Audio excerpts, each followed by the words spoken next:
अस्सलाम वालेकुम, welcome back. कैसे हैं आप सब? अल्हम्दुलिल्लाह मैं ठीक हूँ, खैरियत से हूँ। आज मौसम बहुत ही प्यारा था। शाम के टाइम काफ़ी ठंडी हवा चल रही थी अच्छी, लेकिन बारिश नहीं हुई। फिर भी अच्छा हो गया है मौसम। पिछले कुछ दिनों से इतनी शदीद धूप हो रही थी और गर्मी इतनी हो रही थी, तो लेकिन ये है कि मौसम आज अच्छा हो गया है। तो दोस्तों, आज का टॉपिक बहुत जो है वो अहम है, और मैं जानती हूँ कि आप में से बहुत सी ख़वातीन इस मसले से गुज़र रही हैं, इस प्रॉब्लम से गुज़र रही हैं। आज हम बात करेंगे ज़िद्दी, नार्सिसिस्टिक और लड़ाका शौहर के बारे में। जी हाँ, और सबसे अहम बात, इसके साथ कैसे जिया जाए या इसके साथ किस तरह रहा जाए, कैसे इसको डील किया जाए और रिश्ते को कैसे बचाया जाए। ठीक है?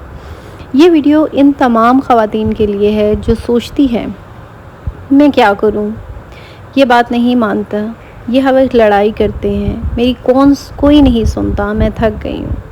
तो रुकें, वीडियो बंद मत कीजिए, क्योंकि आज मैं आपको प्रैक्टिकली सॉल्यूशन दूंगी, ना कि सिर्फ बातें। और हाँ, मेरे चैनल पर हज़ारों सब्सक्राइबर हैं। रोज़ाना मुझे मैसेजेस आते हैं जिनमें आप लोग अपने मसाइल शेयर करते हैं, अपनी तकलीफ़ें, अपने रिश्तों के मसाइल। और अगर आप भी पर्सनल अपनी प्रॉब्लम्स शेयर करना चाहते हैं तो आप लोग मुझे डीएम पे मैसेज कर सकते हैं। उधर मैं आप लोगों को पर्सनली सेशन भी देती हूँ। मुझसे आप डायरेक्ट बात करना चाहती हैं अपने मसले के बारे में, तो आप मुझे इंस्टाग्राम पे मैसेज करें, वहाँ पे मैं व्हाट्सएप पे भी आपको सेशन दूँगी। और आपका जो सेशन का पूरा एक टाइम होता है 20 से 25 मिनट, जिसमें आप जो अपनी प्रॉब्लम है वो मेरे साथ शेयर कर सकती हैं, फिर मैं आपको उसका सॉल्यूशन जो है वो बताऊंगी। ठीक है? और इंस्टाग्राम को मेरे फॉलो भी कर लें, इसका लिंक नीचे डिस्क्रिप्शन में है। वहाँ आप मुझे जाकर अपनी सेशन को बुक भी कर सकती हैं, बुकिंग कर सकती हैं अपनी सेशन की, और वहाँ मैं आपको पूरा गाइड कर दूँगी। तो चलिए अब शुरू करते हैं आज के टॉपिक के बारे में। तो पहले जो हम ये चीज़ समझ लेते हैं कि ये जो नार्सिसिस्टिक शौहर होता है, ये क्या होता है। दोस्तों, सबसे पहली बात, और ये बहुत ज़रूरी है, हर ज़िद्दी शौहर नार्सिसिस्टिक नहीं होता, लेकिन जो शौहर नार्सिसिस्टिक होता है इसकी कुछ ख़ास निशानियाँ होती हैं। मैं आपको एक बात बताऊँ, ज़िद्दी शौहर अलहदा होता है और नार्सिसिस्टिक अलहदा होता है।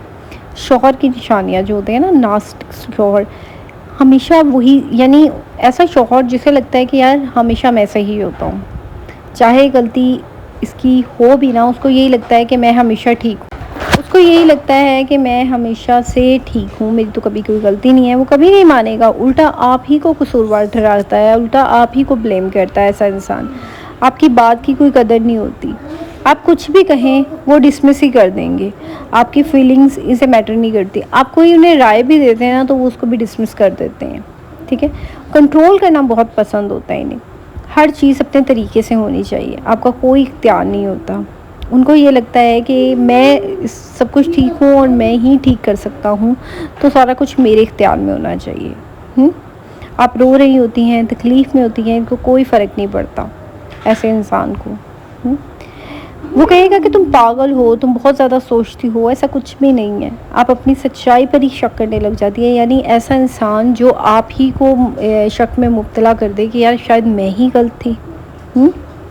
इसे हर वक्त चाहिए होती है कि इसको ना इसकी कोई ना कोई तारीफ़ करता रहे, यानी वो हर वक्त अपनी तारीफ़ सुनना चाहता है। ऐसा इंसान जो होता है ना, वो हर वक्त अपनी तारीफ़ सुनना चाहता है। और अगर आपके शौहर में ये सारा कुछ है, तो आप बिल्कुल सही जगह पे आई है। जी हाँ, आपने बिल्कुल सही वीडियो पे क्लिक किया है, अगर आपके हस्बैंड में ये सारा कुछ है। और अगर आपके हस्बैंड ज़िद्दी भी हैं और लड़ाई भी करते हैं, तो भी ये वीडियो आप ही के लिए है। शौहर के नार्सिसिस्टिक साथ रहना क्यों इतना मुश्किल होता है। जो ऐसा शौहर होता है ना, जो नार्सिसिस्टिक होता है, यानी जो अपने आप को हमेशा सही समझता है, जो ये कहता है कि भाई मेरे में तो कोई गलती है ही नहीं, मैं तो गलत ही नहीं हूँ। तो दोस्तों, मैं आपको बताना चाहती हूँ कि नार्सिसिस्टिक शौहर के साथ रहना सिर्फ मुश्किल नहीं, ये आपकी मेंटल हेल्थ को भी बहुत ज़्यादा इफ़ेक्ट करता है। क्यों? क्योंकि इंसान एक ऐसे पार्टनर के साथ रहना कि जो पार्टनर आपको मुसलसल ये रियलाइज़ करवाए कि तुम गलत हो, तुम गलत हो, तुम्हारी गलती है, तुम्हारी फीलिंग्स को फीलिंग्स ही समझना, अपने आप को हर वक्त सही समझना। हर वक्त क्या होता है ना, आपके साथ इस रिश्ते में क्या होता है कि आप खुद को गुम कर लेती हैं। आप हर वक्त एंग्जाइटी में रहती हैं, आपको लगता है आप कुछ भी सही नहीं कर सकती, क्योंकि आपके पार्टनर ने आपके अंदर इतनी ये चीज़ भर दी होती है कि तुम हमेशा गलत हो, तुम्हें कोई बात तुम सही नहीं करती, तुम कोई फ़ैसला नहीं सही लेती। तो आप जानने से पहले आप चलने से पहले सोचती हैं कि शौहर क्या कहेगा। यानी कोई भी काम करना है या कुछ भी कहना है तो आपको ये होता है कि पता नहीं शायद मेरे हस्बैंड को ये चीज़ पसंद आए ना आए, मेरे हस्बैंड क्या कहेंगे, मैं कितनी बेवकूफ़ी कर रही हूँ, मुझे तो पता ही नहीं है। यानी आपकी जो सेल्फ एस्टीमेंट होती है ना वो बिल्कुल ख़त्म हो जाती है, आप डिप्रेशन में चली जाती हैं। ये सब नॉर्मल नहीं है और ये आपकी गलती नहीं है, लेकिन अब सवाल ये है कि क्या किया जाए, किया क्या जाए। यानी एक ऐसे बंदे के साथ तो हम रह रहे हैं, उसके साथ गुजारा भी कर रहे हैं, तो अब इस सब में क्या क्या किया जाए। अब मैं आपको एक बात बताती हूँ, नार्सिसिस्टिक ज़िद्दी शौहर को किस तरह डील किया जाता है। देखिए दोस्तों, ये आज का सबसे अहम हिस्सा है। मैं आपको सच बताऊँ कि मैं आपको ना 10 ऐसे प्रैक्टिकल जो है वो बता रही हूँ तरीके जो वाकई ही काम करते हैं कि आपने ऐसे इंसान को किस तरह डील करना है, चाहे वो ज़िद्दी है, लड़ाका है, नार्सिसिस्टिक है, इसको आपने किस तरह डील करना है। अपने आप को, सबसे पहली बात, अपने आप को पहचानना, जो आपने अपनी लाइफ में करना है आगे। सबसे पहली जो सबसे ज़रूरी बात होती है कि जब आप एक नार्सिसिस्टिक के साथ रहती हैं, ठीक है, तो आप खुद को भूल जाती हैं, आपकी अपनी कोई आइडेंटिटी नहीं होती।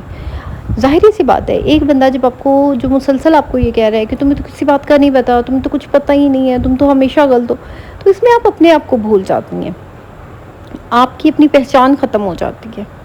आपको ये लगता है कि आप एक कदम भी अपने शौहर के बगैर नहीं उठा सकती, आपके अंदर कॉन्फिडेंस ख़त्म हो जाता है, आपकी आइडेंटिटी नहीं रहती। तो हर रोज़ खुद से पूछें, मैं क्या चाहती हूँ, मुझे क्या पसंद है। ऐसी कोई हॉबी रखें, चाहे पढ़ना हो, कुकिंग करना हो, एक्सरसाइज हो, यानी ऐसी कुछ हॉबी अपनी रखें। अपनी जो इनर स्ट्रेंथ है ना उसको पहचानें। याद रखें, आपकी वैल्यू इसकी अप्रूवल नहीं है। एक बात याद रखें कि आपकी जो वैल्यू है वो आपके पार्टनर की अप्रूवल नहीं है कि यानी वो प्रूव करेगा तो आपकी वैल्यू होनी है, नहीं तो नहीं। आपका पार्टनर प्रूव करेगा कि आपने अपनी केयर करनी है तो आप करना शुरू करेंगे, नो, ये चीज़ नहीं है। जब आप अपने आप को जानती हैं ना, तब आप इसकी बातों से ज़्यादा इफ़ेक्ट नहीं होती। आपको पता होता है कि यार ये इंसान खुद पसंद है, अपने आप ही मतलब इसको यही लगता है, तो आप इसकी बातों पे बहुत ज़्यादा इफ़ेक्ट नहीं होती जब आप ऐसे इंसान को पहचान लेती हैं। तो ऐसे इंसान को ना आप इग्नोर करती हैं, क्योंकि आपको पता होता है कि यार मैं अपने ऊपर फोकस कर रही हूँ, मेरी एक पहचान है, मैंने अपना एक गोल रखा हुआ है, मैं एक अपने लिए एक पहचान बना रही हूँ, तो फिर आपका सारा फोकस कहाँ होता है, अपने आप पे होने लग जाता है। नंबर 2, ग्रे रॉक मेथड, जादू की तरह काम करता है ये मेथड। ये टेक्निक दुनिया भर में नार्सिसिस्ट को डील करने के लिए यूज़ की जाती है। मैं आपको बताऊँ, ग्रे रॉक का क्या मतलब होता है, आपने पत्थर की तरह बन जाना है, बोरिंग, फ्लैट, अनइमोशनल। क्योंकि नार्सिसिस्टिक जो होते हैं ना, आपके इमोशनल रिएक्शन से एनर्जी लेता है। मैं आपको बताऊं, ऐसा पार्टनर जो होता है ना वो आपके इमोशन से खेलता है। जाहिर सी बात है, जब आप अपनी कोई राय एक अगले बंदे के सामने रखते हैं या आपकी कोई गलती भी नहीं होती, आप उस बंदे को बता रहे होते हैं, ऐसी गेम पलटता है कि सारी गेम आपके ऊपर पड़ जाती है और आप कहती है अरे यार मुझे लगता है मैं ही गलत थी, मैं ही ओवरथिंक कर रही थी। क्योंकि वो नार्सिसिस्टिक है, उसने ऐसी वो इंजॉय कर रहा है अब आपकी सिचुएशन, वो दिल ही दिल में वो इंजॉय कर रहा है कि देखो मेरी गलती थी लेकिन मैंने ऐसी गेम पलटी कि ये बंदी अपने आप को खुद ही गलत समझने लगी। यानी आपकी इमोशंस से खेल रहे हैं, आपकी इमोशन से एनर्जी मिल रही है उन्हें, जब वो एनर्जी मिलती है तो वो और पावरफुल हो जाता है ऐसा बंदा। तो जब आप जो है चिल्लाएंगी, आर्ग्यूमेंट करेंगी, तो वो और ज़्यादा बंदा खुश होगा। क्योंकि एक बात याद रखें कि जब आप एक ऐसे बंदे से चिल्लाती हैं या ऐसे बंदे से बहस करती हैं जो एक नार्सिसिस्टिक होता है, वो आगे से ऐसी ऐसी बातें, ऐसे ऐसे दलाइल ला के आपके सामने रख लेता है कि आप खामोश हो जाती हैं, आपको समझ नहीं आता यार क्या करें, और वो बंदा इंजॉय कर रहा होता है, आपकी आर्गूमेंट को इंजॉय कर रहा होता है। क्योंकि वो एक नार्सिसिस्टिक है, उसको पता है कि मैंने आपके ऊपर ही सारी गेम डालनी है पलट कर, ठीक है। इसकी बातों का फ्लैट जवाब दें, हाँ ठीक है।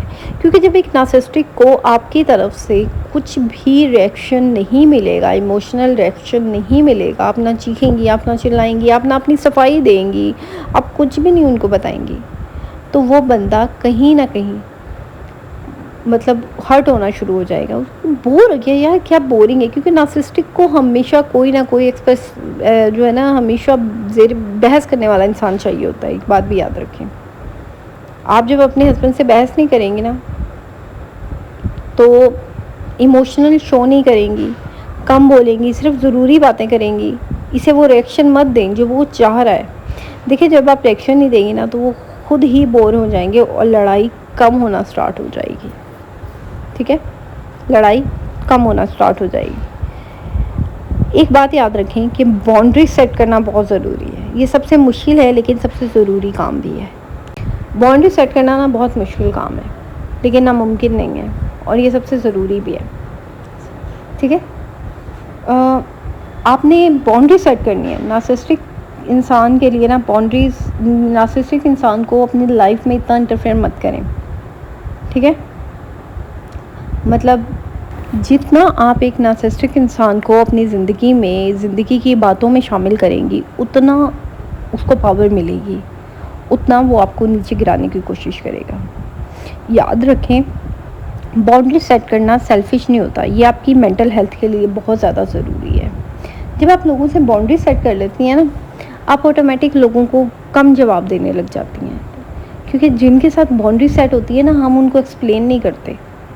मैं बताऊं, क्योंकि बाउंड्रीज हमेशा उन्हीं लोगों के साथ सेट की जाती है जिन्हें हम पसंद नहीं करते। वैसे सबके साथ ही करनी चाहिए, लेकिन हम लोग ऐसे इंसान के, मतलब ऐसा पार्टनर जो आपको ब्लेम करता हो, ब्लेम आपके ऊपर डालता हो, ब्लेमिंग गेम खेलता हो, ऐसे इंसान के लिए बाउंड्री सेट करना बहुत बहुत ज़रूरी है। क्योंकि अगर आप बाउंड्री सेट नहीं करेंगे ना, तो आपकी मेंटल हेल्थ बहुत इफ़ेक्ट होगी, बहुत ज़्यादा। आर्गूमेंट से बैठें, you can not win with logic. ये सुन लें कि आप नार्सिसिस्टिक से लॉजिकल आर्गूमेंट नहीं जीत सकती। मैंने आपको पहले भी बताया है। क्यों? क्योंकि वो लॉजिक से नहीं चलता, वो ईगो से चलता है। जितना आप उस इंसान को लॉजिकली जवाब देती रहेंगी, जितना आप उस इंसान को बहस करती रहेंगी, उसकी उतनी ईगो हर्ट होगी। आप जितना आर्गूमेंट करेंगी, वो इतना ही ज़िद्दी होता जाएगा। तो क्या है ना, वो उतना ही ज़िद्दी हो जाएगा और वो उतना ही आपको जो है हर्ट करेगा। उतना वो फिर क्या होगा कि एक ज़िद में आकर कि इसने तो मेरी अना पे चोट लगाई है, फिर वो क्या करेगा, पुरानी बातें निकाल के लाएगा, दूसरी ऐसी ऐसी बातें निकाल के लाएगा जो शायद आपने कभी पास्ट में अपने हस्बैंड से की होंगी, कुछ टाइम पहले की होंगी। पुरानी पुरानी लड़ाइयों की बातें निकाल के ले आता है, बहस से निकाल लेता है, जो आपको लाजवाब कर देगी। और आप देखती रह जाएंगी, यार बात क्या हो रही थी और ये कहाँ छूट चली गई है बात। ऐसे ही होता है। जब आर्गूमेंट शुरू हो ना, तो आप खामोश हो जाएं। कहीं ये बात कहें कि हम इस बारे में बाद में बात करेंगे। ठीक है, बात के लिए छोड़ दें जब माहौल ठंडा हो।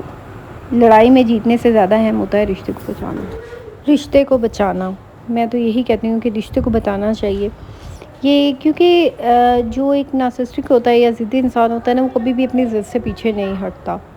तो उसके साथ बहस ना करें, आर्गूमेंट मत करें, क्योंकि इस तरह आप भी इफ़ेक्ट होती हैं, रिश्ता भी इफ़ेक्ट होता है। ठीक है, अब हम बात वंस आई स्टेटमेंट यूज़ करें। जब भी बात करें तो आपकी बजाय ना मी से शुरू करें। यानी अगर हम ये अगले इंसान को कहेंगे कि आपने मुझे बहुत हर्ट किया, तो ये सुनकर ना वो फ़ौरन से डिफेंसिव मूड में हो जाएगा। यानी जब आप ये बात करेंगे ना कि मैं बहुत तकलीफ़ महसूस करती हूँ, तो आपसे जो है ना हमेशा ब्लेम शुरू होता है। ठीक है, मैं से फीलिंग शेयर होती हैं। यानी कि अब जब अपने आप पे बात रख के स्टार्ट करेंगी, क्योंकि जब आप शुरू ही पहले अगले बंदे पे रख कर बात स्टार्ट करेंगी कि आपकी वजह से मैं हर्ट होती हूँ या आप मुझे हर्ट करते हैं, कि यानी वो अगला बंदा समझेगा ये मुझ पे इल्ज़ाम कर रही है, ब्लेम लगा रही है, मुझे कह रही है। यानी जब आप ये कहेंगी कि मैं तकलीफ़ महसूस करती हूँ या मुझे तकलीफ़ होती है, तो ये ब्लेम नहीं है। आप अपने ऊपर बात रख रही हैं। नार्सिसिस्टिक जो है ना, वो ब्लेम को कभी भी अपने ऊपर नहीं लेता, ये बात याद रखें। हाँ, फीलिंग्स शायद आपकी वो सुन ले, लेकिन ब्लेम वो कभी भी अपने ऊपर नहीं लेगा। अपना सपोर्ट सिस्टम ज़रूर बनाएं। एक नार्सिसिस्टिक इंसान के साथ रहती हैं ना आप, तो आपका एक बात याद रखें कि आपका सपोर्ट सिस्टम ज़रूर होना चाहिए। इससे ये होता है कि ये जो नार्सिसिस्टिक होता है, ये कभी भी अपनी गलती नहीं मानता कि हाँ, मैं गलत हूँ या मैंने गलत किया है या मेरी गलती है, ये आपको पता है। क्योंकि कल को अल्लाह ना करे कोई बड़ा मसला हो जाए या कोई बड़ी प्रॉब्लम हो जाए, तो ये इंसान तब भी आप ही पे ब्लेम डालेगा। हुँ? तो अपनी फैमिली या फ्रेंड्स के साथ ऐसा राब्ता ज़रूर रखें और इनसे शेयर करें कि अगर मेरे जो हस्बैंड हैं, वो ब्लेम हमेशा दूसरों पे डाल देते हैं, अपने ऊपर नहीं बात आने देते। ये एक बात ज़रूर शेयर कर दें किसी का अपने एतमाद दोस्त के साथ या फैमिली के किसी मेंबर के साथ।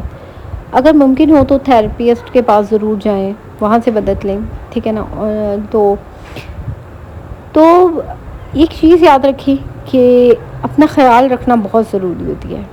अपना ख़्याल रखें। दूसरा, टाइमिंग का ख़्याल रखना बहुत ज़रूरी होती है। अब टाइमिंग ये है कि बात करना, जब आप कभी भी बात जब आप करनी हो ना, अपनी कोई भी बात शेयर करनी हो, ऐसे मत करें कि जब अगला इंसान गुस्से में होता है, जब वो थका हुआ हो, जब वो घर में और भी कोई लोग हो, तो तब बात। क्योंकि अक्सर औरतों में आदत होती है कि वो उनको अपनी बस बात अपने हस्बैंड से करनी होती है। वो ये नहीं देखते कि घर में कोई आया गया है या कोई है, अगला इंसान गुस्से में है, अगले इंसान ने बात नहीं करनी या अगले इंसान का मूड नहीं है, नहीं। उनको सिर्फ बात करने से मतलब होता है, उन्होंने बात करनी ही करनी होती है, चाहे कुछ भी हो। तो थोड़ा-सा इस चीज़ को देखें कि जब घर में कोई हो, जब इंसान थका हो, गुस्से में हो, तो तब आप बात अवॉइड करें बात करने से। हुँ? बात तब करें जब अगला बंदा रिलैक्स हो, जब आप अकेले हों, जब इनका मूड अच्छा हो, ठीक है? इस तरह क्या होता है ना कि बहुत सी लड़ाइयाँ जो हैं वो रुक जाती हैं, बहुत सी लड़ाइयाँ होने से पहले रुक जाती हैं, बात बढ़ने से पहले थम जाती है, ये बात भी याद रखें, बात थम जाती है। अपनी देखभाल रखें, अपना ख़्याल रखें। मुश्किल समटाइम दोस्तों, एक बात मैं आपको बता दूँ कि एक नार्सिसिस्टिक के साथ ना रिश्ता मुश्किल होता है, लेकिन इसका ये मतलब नहीं होता कि आप इस रिश्ते को सँभालने के लिए ख़ुद को भूल जाएँ। अपने आप को ब्लेम मत करें। आप बस ये समझें कि यार, इस इंसान के अंदर यही है, ये इंसान कभी अपनी गलती नहीं मानेगा। इस इंसान ने हमेशा दूसरों को ब्लेम करना है। आज आप हैं, कल को दूसरा होगा कोई। ऐसा इंसान हमेशा दूसरों को ब्लेम करता है। कुछ वक्त अपने लिए रोज़ाना निकालें, अपने लिए एक्सरसाइज करें, अपने आप को वक्त दें। फ़िज़ूल की ये चीज़ सोचना कि हर वक्त खुद को जो है डिफ़ेंड करना कि मैं किस तरह अपने आप को सही साबित करूं, किस तरह मैं अपने आप को जो है अच्छा साबित करूं अपने हस्बैंड की नज़रों में। तो ये चीज़ क्या होती है, ये चीज़ आपको मेंटली तौर पर बहुत ज़्यादा हर्ट भी करती है, आप बहुत ज़्यादा टॉर्चर भी होते हैं इस चीज़ से। तो ये मत सोचिए 24 घंटे एक ही सोच में अपने जो है वो गुजार देना टाइम, ये चीज़ बड़ा मुश्किल होता है, ठीक है? एक बात याद रखें कि अगर आप अंदर से स्ट्रॉन्ग होंगे ना, तो आप बाहर के मसाइल को बेहतर तरीके से हैंडल कर सकती हैं। आपका अंदर से स्ट्रॉन्ग होना बहुत ज़रूरी है, बहुत ज़्यादा। तब ही आप जो है मुश्किल रिश्ते को हैंडल कर सकती हैं। हुँ? एक बात याद रखें, सबसे जो ज़रूरी बात है वो ये है कि आप ये रिश्ता बचाना चाहती हैं? क्योंकि समटाइम ऐसा होता है कि कुछ लोग बहुत ज़्यादा नार्सिसिस्टिक होते हैं, मतलब इतने ज़्यादा वो होते हैं कि उनके साथ रहना नामुमकिन सा हो जाता है। आप बोल नहीं सकती, आप कुछ कह नहीं सकती ऐसे हस्बैंड के साथ रह के। आपको आपको होता है कि यार, मैं क्या कहूँ, क्या बोलूँ, किस तरह कहूँ, आपको समझ नहीं आ रही होती। तो दोस्तों, अगर हद से ज़्यादा बात ऊपर बढ़ गई है, तो मैं आपको यही कहूँगी, जैसे मैंने आपको कहा, अपनी फैमिली मेम्बर्स को ज़रूर ऐड करें, किसी ना किसी को ज़रूर इसमें है ना बताएं। दोस्तों, बहुत सी ख़वातीन कुछ ऐसी गलतियाँ करती हैं जो हालात को और ज़्यादा ख़राब कर देते हैं। मैं आपको एक बात बताऊँ, नंबर एक नार्सिसिस्टिक को चेंज करने की कोशिश करती हैं। सिर्फ एक बात याद रखें कि आप किसी को नहीं बदल सकती। वो इंसान खुद अगर अपने आप को बदलना चाहे तो वो बदल सकता है। जब इसको लगता है कि चेंजिंग ज़रूरी है, तो आप इसे फ़ोर्स नहीं कर सकती। मैं बता रही हूँ ना कि आप, बहुत सी औरतें ये गलतियाँ करती हैं। मैं एक ऐसी आंटी को जानती हूँ, मैं आपको बताती हूँ। शादी से पहले हमारी उधर होती थी एक आंटी, जानने वाली हैं। उनके हस्बैंड बहुत गुस्से वाले हैं। उनके हस्बैंड इतने गुस्से वाले और इतने नेगेटिव और बड़े फजूल से इंसान थे वो। तो वो बंदा कभी अपने ऊपर बात नहीं आने देता और हमेशा उस बंदे की गलती रही है। मैं तो शुरू से देखा है, वो बंदा कभी अपने ऊपर बात नहीं आने देता। उनकी शादी को तकरीबन 35-40 साल हो गए हैं, 40-45 साल। वो आंटी काफ़ी बूढ़ी भी अब तो हो गई हैं। तो उन आंटी को आज तक अपने शौहर का नहीं पता चला। मज़े की बात ये है, मतलब वो बंदा इतना नेगेटिव है, इतना हर्ट करता है अपनी बीवी को, इतना मतलब फ़ज़ूल सा बंदा है। दूसरों को हमेशा ब्लेम करना, अपने आप को हमेशा सही कहना कि भाई मैं तो बड़ा सही हूँ, मैं तो सही हूँ, अगले बंदे को हमेशा ब्लेम करना। तो मेरी मतलब वो आंटी अब भी, उन आंटी को नहीं पता होता मेरे बंदे का मूड सही है, गलत है, मेरे बंदे को बात करनी चाहिए, ये बात नहीं करनी चाहिए। तो ये जो नार्सिसिस्टिक होते हैं ना, फिर आंटी हर वक्त उनसे कोई ना कोई बात करती रहती थी। कोई ना कोई उस आंटी ने बात जो है उस इंसान से करते नहीं, और वो इंसान फिर गुस्से में आ जाता था। मैं इतनी हैरान होती हूँ, मैं कहा इन आंटी को ना अपने शौहर का नहीं पता चला। बल्कि इनफैक्ट मैं अभी जब पिछले दिनों अपने घर गई थी ना, तो वो ऐसी आंटी आई हुई थी, तो मैं इतना हंस रही थी। मैंने कहा यार इतने साल हो गए, इनको नहीं अपने शौहर का पता चला। मतलब आपको पता होना चाहिए यार, आपकी शौहर का मूड तब ठीक होता है, कब नहीं होता, कब उनका दिल करता है बात करने को, तब नहीं करता, कब वो गुस्से में होते हैं, आपको पता होना चाहिए, ठीक है। फिर कुछ औरतें हैं जो हर बात पे रिएक्ट कर देती हैं, हर बात पे इमोशनल होना, रोना चीरना, ये मज़ीद उसको पावर देता है। आपको ये लगता है आपके आंसू देख के, आपका रोना धोना देख कर अगला बंदा पिघल जाएगा, मज़लूम नहीं। अपने आप को क्यों मज़लूम बनाती हैं? क्यों अगले इंसान के सामने अपनी रोना धोना, आपको लगता है कि पता नहीं अगला बंदा मेरे आंसू देखकर पिघल जाएगा और फ़ौरन अपने सर पे सारा इल्ज़ाम ले लेगा। नहीं ना, आज तक तो वो बंदा आपके आंसू देख के पिघला नहीं, तो अब क्या पिघलेगा? आप रिएक्शन दे देती हैं। समटाइम ऐसा होता है कि खामोशी का ये मतलब नहीं होता कि सब कुछ ठीक हो जाएगा। अंदर ही अंदर आप टूट रही होती हैं। बात करना भी बहुत ज़रूरी होता है, बात नहीं करते, मतलब आप बिल्कुल खामोश भी हो जाना आपका रिश्ते को बहुत ज़्यादा कमज़ोर करता है। बिल्कुल आपका खामोश हो जाना, ये चीज़ आपके रिश्ते को अंदर ही अंदर कहीं से ख़त्म कर जाती है। कम्युनिकेशन होना मियाँ बीवी में बहुत बहुत बहुत ज़रूरी है। मियाँ बीवी में कम्युनिकेशन होना बहुत ज़रूरी है, होनी भी चाहिए। कभी कभी लड़ाई में बच्चों को इन्वॉल्व कर देती हैं औरतें, इससे बच्चों पे बहुत बुरा असर पड़ता है। बच्चों को मत इन्वॉल्व किया करें लड़ाई झगड़े में, दूर रखा करें बच्चों को। आजकल हमारे एक और भी बड़ा ट्रेंड चल रहा है कि मैंने आपको बताया ना, बड़े ग्रुप्स बने हुए हैं औरतों के, हस्बैंड वाइफ के मसाइल के। औरतें अपने और अपने हस्बैंड के मसला फेसबुक हो गया, इंस्टाग्राम यानी सोशल मीडिया पे शेयर कर देती हैं, और इससे हालात मज़ीद ख़राब होते हैं। क्योंकि सोशल मीडिया पे हर किसी का दिमाग अलग होता है, हर कोई आपको अलग राय दे रहा होता है। तो मेरे ख़्याल से शायद सोशल मीडिया पे आपके हस्बैंड से भी बड़े नार्सिसिस्टिक बैठे हुए हैं। औरतें, नार्सिसिस्टिक सिर्फ मर्द ही नहीं होता, औरत भी होती है। मैं आपको बताऊँ, औरतों में भी ये बड़ी गंदी आदत है। औरतें क्या करती हैं, अपना ब्लेम दूसरे औरत के सर पे डाल देती हैं, अपने आप को सच्चा साबित करने के लिए, दूसरे बंदे को गिराने के लिए, कुछ भी, कोई भी बात हवा का तीर छोड़ देती हैं। तो ये भी नार्सिसिस्टिक होती हैं।